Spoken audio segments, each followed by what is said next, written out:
ॐ नमश्चण्डिकायै ॐ मार्कण्डेय उवाच ॐ यद्गुह्यम् परमल्लोके सर्वरक्षाकरम् नृणाम् यन्न कस्यचिदाख्यातम् तन्मे ब्रूहि पितामह ब्रह्मोवाच अस्ति गुह्यतमम् विप्र सर्वभूतोपकारकम् देव्यास्तु कवचम् पुण्यम् तच्छृणुष्व महामुने प्रथमम् शैलपुत्रीति द्वितीयम् ब्रह्मचारिणी तृतीयम् चन्द्रघण्टेति कूष्माण्डेति चतुर्थकम् पञ्चमम् स्कन्दमातेति षष्ठम् कात्यायनीति च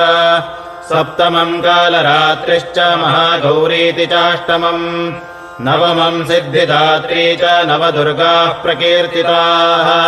उक्तान्नेतानि नामानि ब्रह्मणैव महात्मना अग्निना दह्यमानस्तो